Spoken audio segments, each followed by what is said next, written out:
Do you have any Saudi Arabian money? No. Unfortunately, due to... But what's my... I'm not... There's no... I don't know if there's Saudi money in my company, but they're not telling me what to write. So what's my incentive to not tell the truth? Will you label me as far right? I think I would call you Islam critic. So that's great, because I am an Islam critic. But that's... So you won't label me as far right, is that what you said? I know you don't see yourself as far right. Yeah, but will you, when you write your newspaper article, will you call me far right? Be honest. I might. You might. So you now, seeing as you might call me far right to your readership, explain to me how I'm far right. You have a fairly... you are very critical of Islam. It's normally seen on the far right of the political scale. So if you're an atheist, you're far right. If you criticise Christianity, you're far right. Or is there protected status only given for Islam? I'm not sure. Come on, man. So you just said you would properly call me far right in your article because I criticise Islam. Yeah? That's the norm. No, it's not the norm. That's the norm by lying. That's the norm by the lying media. Yeah? What's my incentive to lie? Well, you are lying. Yeah, but what do you think my incentive is? You tell me. Why would you lie in your newspaper? You tell me. Or is it just that you're conditioned now to call anyone that criticises Islam far right? So you say, yeah, I probably would. Why? Because you criticise Islam. If I criticised Christianity, if my whole theme was that I talk out about Christianity, when you write a news article about me, would you call me far right for that reason? Okay. Would you? No, would you? No. No. Just Islam gets this protected status. So why do you, as a mainstream journalist, give Islam protected status over Christianity? Why do you give it a special protection where you would label someone... Why is it a protection? Well, because you're calling people far right who talk about it. But what's wrong with being far right? Everything's wrong with being far right. What part of my views are far right? Because I criticise Islam. Yeah. But I believe in women's rights. Yeah. I believe in women's rights. I believe in gay rights. You can do that on the right. On the far right? I would say so. So you'd say that... So what would you say that makes you far right? Criticising Islam? It's one of the it's one of the things. Really, you're a journalist, and you actually think that criticising an idea makes you far right? And you're a journalist for a mainstream national newspaper. That's your view. That's why I think you're all right. Okay, that's why I don't trust you. Okay, cool. The media... I take it you agree that the media every day tells stories that are relevant for people. You made a bigger name for yourself during the Rotherham rape gangs trials. I know the media knew about the Rotherham, and they didn't report it. But still, they were reported by the Times. Eventually, I know eventually. But have you watched an interview with Andrew Norfolk from the Times? So the Times were the one that broke the story. Andrew Norfolk said in his interview that he had been told about these gangs, he knew about these gangs, and he didn't comment. But they did eventually do it. And to hear why? Because we had to take it back from the far right. So because we took to the streets, as the English Defence League, who many journalists from their background would look down upon us, that's why the Times newspaper comment on it. So I'm happy that we forced them to report on it. I'm happy that the Times newspaper reported it, but I still think they're all cowards for refusing to do it until they were forced to. Journalists across the UK were aware of what was happening, and they didn't comment. Police forces didn't make arrests. But do you agree that the media also tell relevant stories to the people of Britain, to the people of the world? Or is everything in the media lies, false? No, I agree. I agree. Cool. Yeah, of course. Is there a line to freedom of speech? No. There's no freedom of speech, but no. I believe that we have laws in the UK. Yeah. So you should not be able to encourage or incite violence against people. Oh. But you should be able to criticise any idea you want. Yeah. That's fundamental to free speech. Yeah. The hate speech laws, like Yeah. You have hate speech laws here? Yeah. We have hate speech laws in the UK. Who do you think should be in control of speech? Because we have all these laws. Yeah? So do you think big tech should be able to just, say for example the Danish Free Press Society, they've all been deleted last night for sharing a link to and saying that I'm talking in Parliament.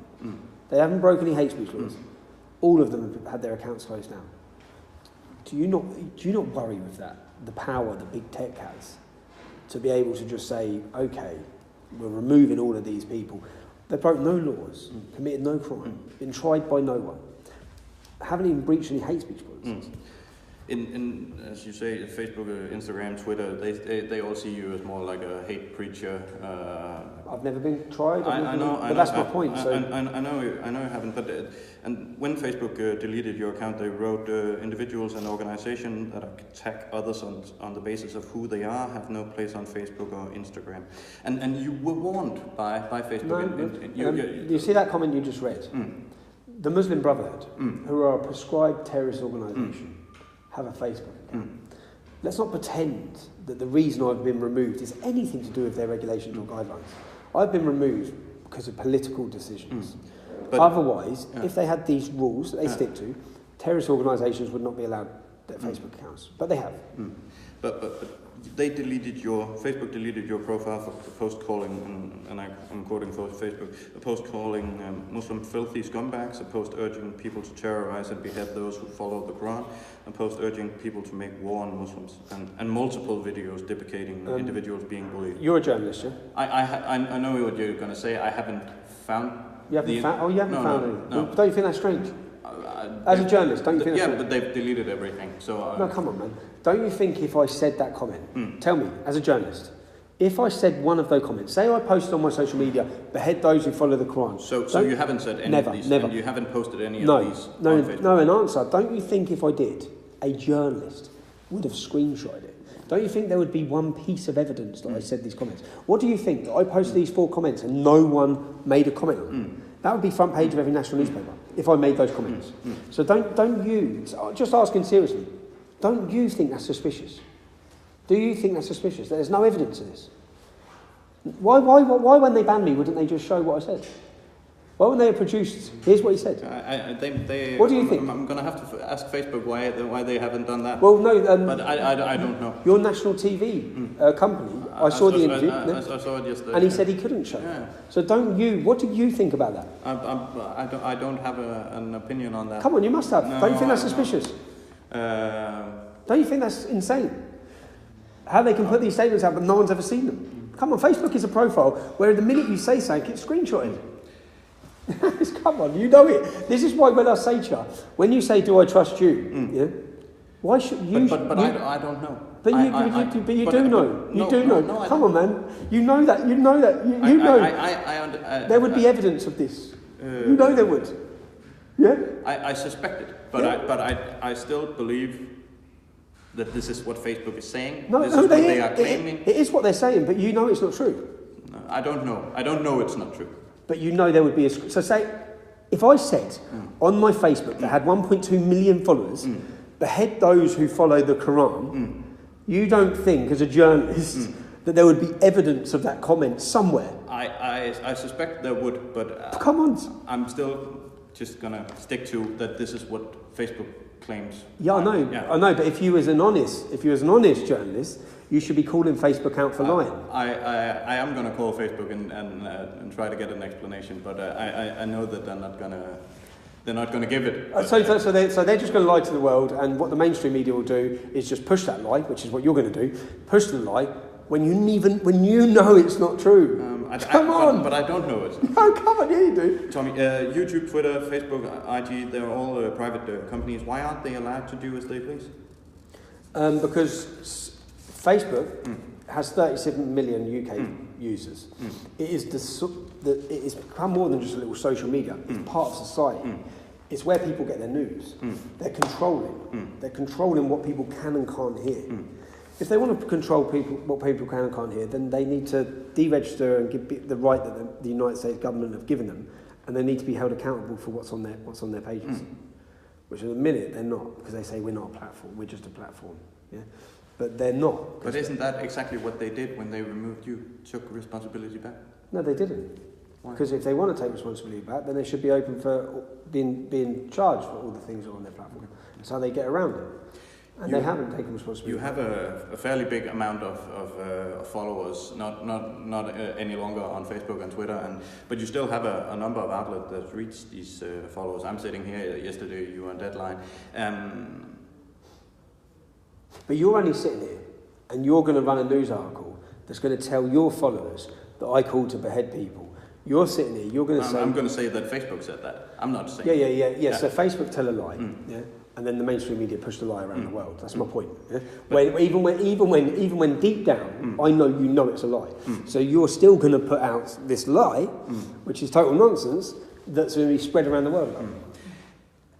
I could also argue, or one could argue, that you use this role, that you're being shut down by Facebook, that you use it to promote yourself.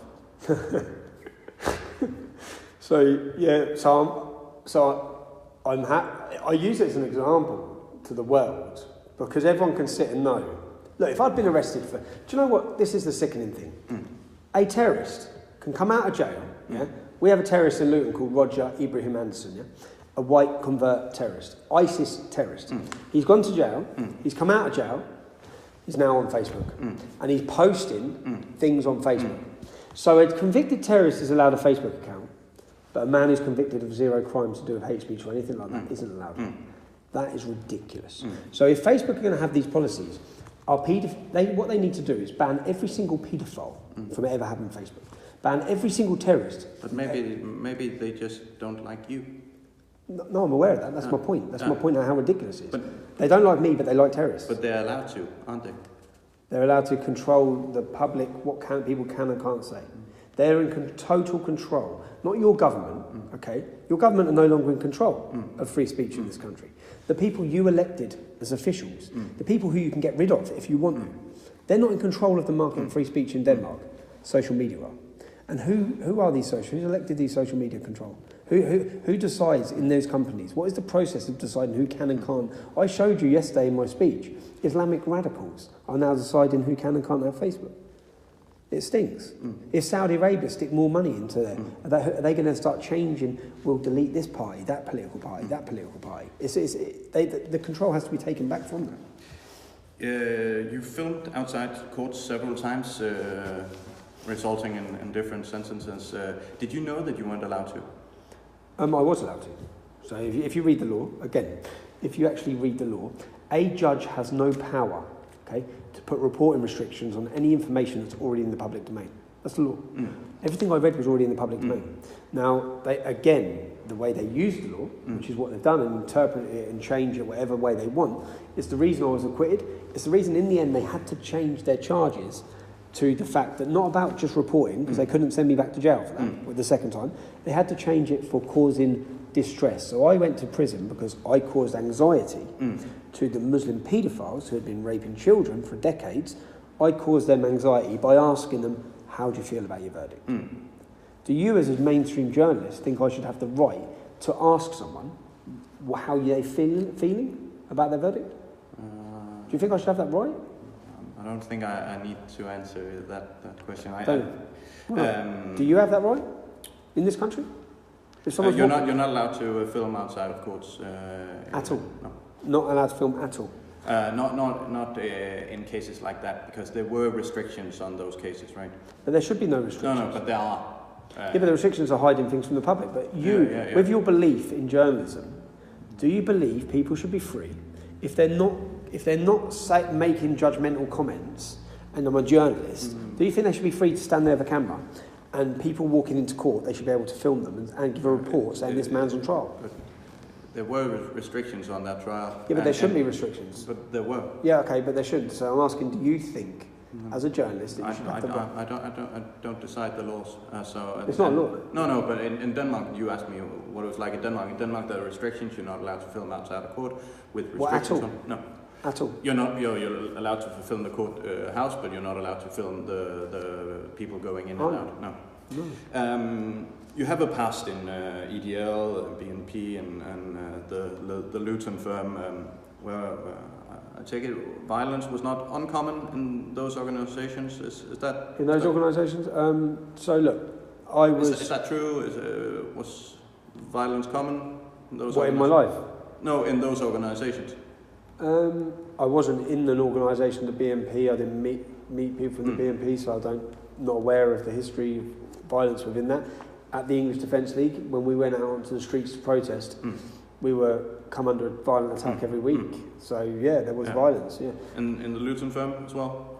Yep, I don't deny that. So I grew up in Luton Town. Luton Town is one of the most deprived and roughest towns in Britain. I know.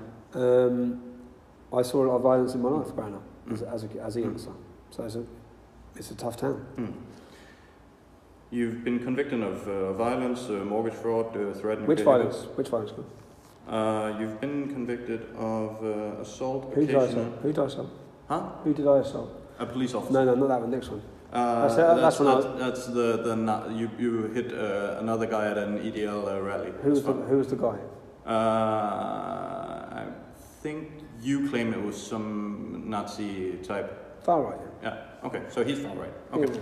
Yeah. Possession of drugs. Tried to travel to the U.S. with another man's passport and breach of court order. And how do you legitimize that you are now all of a sudden on the right side of the law? On the right side of the law? Yeah. So I had one criminal conviction, which was the assault on an off-duty police officer. An off-duty police officer. Not a police officer, an off-duty police officer. Yeah? Who, if you read again the court transcripts on that case, he accepts that he attacked me. Yeah? What I got convicted of was that my self-defence overstepped to self-defence because I kicked him when he was down. Yeah? I was 21 years old. It was my first ever offence. Now, I had no more arrests or convictions from that day until I formed the English Defence League. When I formed the English Defence League, I got arrested every other month, by bogus charge after bogus charge after bogus charge. So some of those things you're going to read on my record are an absolute joke.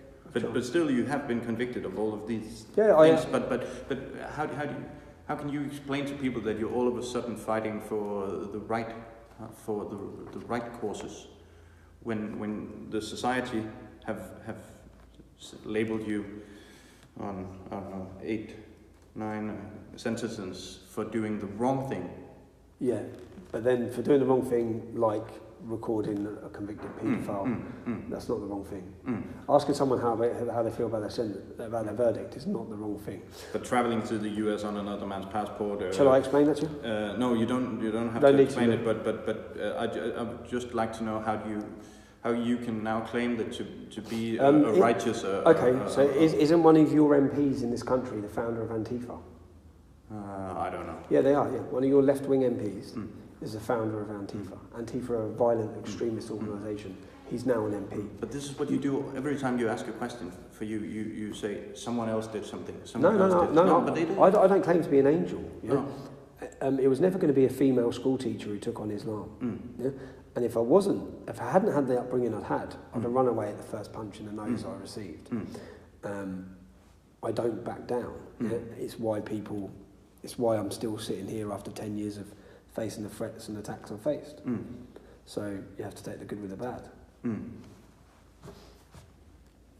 But why should people trust you after this? Why should they? All of these things, all of these.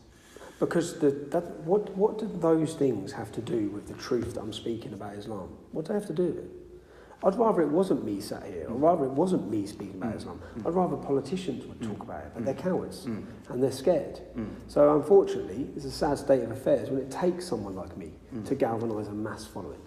Now, I don't see what any of those things have to do with the truth that I speak on issues. I have no idea what they have to do. I would like to talk a little bit about Islam because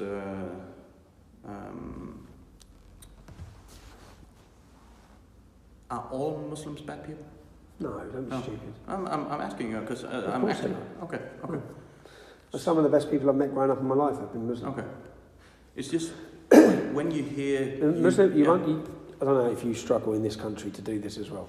Muslims, people. So it's Islam. Muslims are people. Yeah. Islam is an idea. Okay. Yeah? Criticising and picking fault with this idea is your God-given right. Inciting abuse of people based on that is a totally different ballgame. Yeah? Can I ask you, have you read the Quran? No. No. But it says weird things in the Quran, but if you read the Old Testament, you find stupid things in that as well. Yeah, but you haven't read the Quran. No. So you don't understand the Quran. Have you read the life of Muhammad? No. What do you understand about the Prophet Muhammad? What do you know of his life? The common knowledge, I think. Which is what? I'm not going to go into it. What's the common knowledge? But I know you. Why are you not? Are you scared to talk about Muhammad? No, not at all. But I don't know anything about. I don't know a lot about Muhammad. So who are you writing this article for? Which newspaper? The biggest newspaper in the country? One of them? Second biggest. So you're a journalist for the second biggest. You're here talking to someone whose whole life is around Islam and my opposition to it. And you know nothing of Islam. You know nothing about Muhammad. You are sitting here totally ignorant on the issue that I'm talking about. No, I don't think I'm totally ignorant. Well, tell me what you know about Islam then. Tell me what you know about Muhammad. Come on. I don't think I'm going to go into Why not? No. Tell me what you know about Muhammad. No. Why not? Why not? Why not? No, because you know so much more about that topic. No, but you tell me what you know about Muhammad. Because the point is, don't you think if you're going to sit down, which you are, you're sitting down with probably the lead critic of Islam, yeah? You're here to ask me all these questions. Maybe you should have researched to see if there's truth in what I'm saying. You're a journalist. I'm not saying that there's no truth to what you're saying. I'm asking you what you think of Muslims, what do you think of Islam? But I'm asking you, because you're a journalist, so you should have done... In fact, if I was you, and you're a journalist, and I think 8 to 10% of this country follow Islam, you've had a lot of problems in Denmark as well, yeah? You've had a terrorist attack against the Jewish community, you've had all these issues. Don't you think you should research to see if it's problematic? There are so many people in Denmark who think it is problematic. But don't you think if you're going to write articles, which is what you're about to do today, and you're going to put judgmental articles, I believe, don't you think you should know something about the issue you're talking about? Or do you think that is the pure example of ignorance? Do you think you're ignorant on the issue? No. You don't think you're ignorant, even though you don't know anything about this issue. You've done no research into Islam. You've done no research. You've just said I have done. I think I know some. Okay, so what did you find in your research? What did you find in your research? Tommy, can I ask you? Come on, man. You're scared to talk about Islam, aren't you? I'm not scared to talk about it, but I don't know enough about the topic to go into a debate. Just tell me what you know then. What have you, in your research about Islam, what did you find? Can I ask you another question? You said that you some of the best people you know in Denmark are in Britain are Muslim. But you said in 2011, right? Every single Muslim watching this. Yeah. How do I know the one thing? I have gave 100 speeches in towns and city centres. Yeah? My job at that time, and it's the only speech that people put up. My job at that time was I was leading an organisation as a pressure. I saw us as our job was to put pressure on the police, on the Muslim community to deal with the problems within. Yeah? I've apologised for that comment. It's rash. So you shouldn't have said that? No, I shouldn't have. Okay.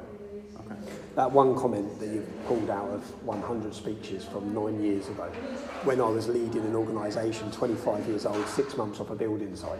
No, okay, yeah, I'll apologise for that one comment. I'm not inciting violence on that comment, okay?